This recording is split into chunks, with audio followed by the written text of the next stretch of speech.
प्रथम श्रेणी आरंभ करी सप्तम श्रेणी पर्यंत समस्त छात्र छात्री बर्तमान गोटे बहुत बड़ खुशी खबर आसी जाइए। अर्थात तुम्हें समस्ते आज पर्यंत जो अपेक्षा कर माने केबे आम स्कूल खोल समस्त अपेक्षा कर ना, तो सेटा बहुत जल्दी फुलफिल होगा जाऊँगी। माने यही दीपावली पर तुम सब स्कूल खोली ठीक अच्छे। तो ये कौन सब सूचना रही सबकि आम डिटेल्स डिस्कसन करवा। समस्ते वीडियो को आरंभ शेष पर्यंत कम्प्लीटली देखूँ एवं जदि चैनल रे नुआ अच्छ ताहले चैनल को सब्सक्राइब कर दियो एवं बेल आइकन प्रेस करी ऑल नोटिफिकेशन को ऑन कर दियो। यह द्वारा जिते बड़े भी तुम पाठ रिलेटेड जेकोसी सूचना आसब ना मुझ सर्वप्रथम तुम मान सामने पहुँचेबी ठीक अच्छे। तो चलतु आ डेरी करवानी वीडियो को स्टार्ट करवा। देख कौन रही आमर हेडलाइन कौन अच्छी जे खोल स्कूल दीपावली पर स्कूल जी प्रथम रु सप्तम श्रेणी पिला।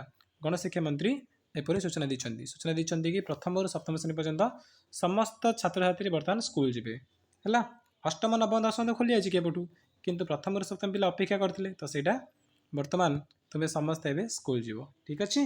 देख दीपावली पर खोल स्कूल दीपावली पर प्रथम रु सप्तम श्रेणी जाए स्कूल खोल एने विद्यालय और गणशिक्षा विभाग विचार विमर्श विद्यालय और गणशिक्षा विभाग विचार विमर्श करुच्ची।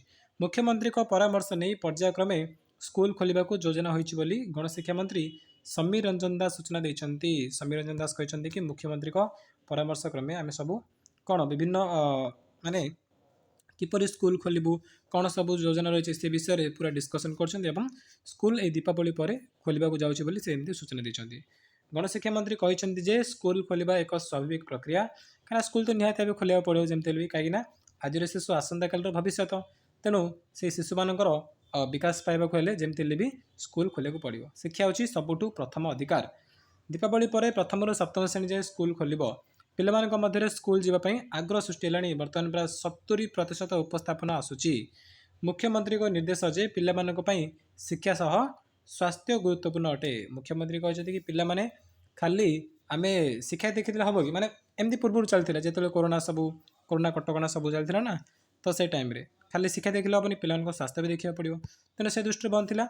एवं भी से कथा पुणी उठी अष्टम रु द्वादश श्रेणी सुरखुरे चली एवं अन्य श्रेणी गुड़िक खूब शीघ्र खोल। सरकार रिवाइज सिलेबस अनुसार पाठ पढ़ी कहते स्कूल और गणशिक्षा मंत्री श्री समीर रंजन दास मैंने कहते कि आमर जो सिलेबस रिडक्शन होती किसी परिमाण कटी तो अवशिष्ट जहाँ भी किसी चैप्टर अच्छे से गुड़िक पढ़ा। महामारी कोरोना संकट पर समस्त शिक्षानुष्ठान बंद था। ऑनलाइन पिलाने पाठ पढ़ुते एवं राज्य में कोरोना संक्रमण ग्राफ तल को खसी आसवर अष्टम रु द्वादश श्रेणी जाए स्कूल खोल एवं सरकार प्रथम रु सप्तम श्रेणी जाए पिलाने स्कूल खोलने को सरकार योजना कर कि स्कूल तो खोल जमी दीपावली पर खोल केमती खोल कौन ना सब योजना चलती बहुत जल्दी तुम पिलाने स्कूल खोलीज। तेणु समस्त यहाँ बहुत बड़ खुशी खबर केवल निजे खुशी होती ना निजर फ्रेंड्स मान शेयर कर खुशी करातु। चलतु वीडियो को समाप्त करवा। Thank you.